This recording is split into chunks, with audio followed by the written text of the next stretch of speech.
ladies and gentlemen of the ag class. I guess this is the tour, if you would call it that, of my SAE. It's kind of raining out here, so we'll make this introduction quick. This, where I'm standing at, is Darby Farms LLC. This is where I work for my SAE. This is a family farm, and I guess to start it off, we're gearing up for planting season and spring tillage, and this is one of the most recent things we've gotten ready. It's all ready. It's out here. It is our 8270R pre-emissions R series on our sunflower disc, and not sure the brand, but our Fierce Taro. The disc breaks up clods. After our cultivator, we'll just go straight at the raw field with it, and then the Fierce Taro helps break stuff even more. We have that in place of a roller, or a crumbler, some people call it, because the crumblers get rocks stuck in them and they're just a pain in the butt. Alright, so there's that. Next we got the livestock trailer. Sorry, it's a little bit echoey here in the shop, but I took all four wheels off, two on both sides, put them on blocks. This is an old livestock trailer, hadn't been used in probably 15-20 years. Got it from a guy. We just bought his farm. He retired. He's pretty old. It hadn't been used in a long time. The guy that owned it used to be in the cattle business. Like I said, we just bought the farm off of him, took the wheels off, got the rims repainted, changing the tires so we didn't tape off the tires. That's why they have paint on them. But we're going to repack the bearings, check the wiring, see the pads, or because this trailer actually has brakes on it. We're going to check all that and repack the bearings. So there's that. Also, we got that boat right there from him. Alright, next we got the lawn mowers. Every fall and spring we have an old hearse trailer, and we bring them up here and change oils and filters and check them all, sharpen the blades, clean them, do everything that needs it. This is my great-grandma's lawnmower, and you'd be surprised that this lawnmower, even with this lawnmower, it takes about 3 hours to mow that yard. Got a lot of land up there. This is my my grandma's. It's my great-grandma's. And then this is ours. It is a Kubota diesel. It's a diesel lawnmower. It's pretty cool. Alright, this here is the tractor that's hooked to our cultivator. It isn't right now. It's raining. Figured we better park it in the barn. Protect it from the sun that way before we actually get on crunch time here. But this is all. The hood is completely compound waxed, or compound solution and waxed, so it's nice and shiny. So 9220 four-wheel drive articulated tractor. And then while I'm over here, I guess this is our 8310. It was waxed and washed and done everything too, and right now it is hooked to our 36-row Kinsey planter. It's single units. It's not bulk fill. And then here's our rogator. I did a compound wax, or I keep calling it compound wax, compound solution, and total wax. I did it, the boxes and the hood, and just some smooth surfaces. And then I replaced the tips, those things.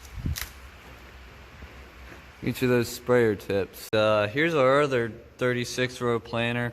It is bulk fill, and both of the planters are precision planters. So I also, on both planters, took the meters out, which are inside, wrong way, which are inside this area right here, and took them out. Got to take the seed plates off of them, and take the old brush out, put the new one in, put the seed plates back on, put the meters back in, and put the actual top of the unit, the lids, back on. So did that 36 times 2 times. I'm not good at math. Should probably work on that. And then here's the shop truck. It's an old Ford. Did aluminum polish, hand wash, and wax. It's an F-250, yeah, XLT. And cleaned it inside and out. Carpet cleaned it, floor, dash, windows, everything. Figured make it look nice until planting season. And then took everything out and organized it. Power washed the inside of that out. Reorganized it. Looks much better now than it did before. And then I forgot what I've done over here. I've gotten a lot done. This is our bobcat, our older bobcat. It was purchased when my uncle was, couldn't have been, what, 4 or 5 years old. My dad wasn't around at that time, I don't think. So no, he would have been younger. But it wouldn't start. I somehow miraculously started it and got into the shop, and then it wouldn't start after that.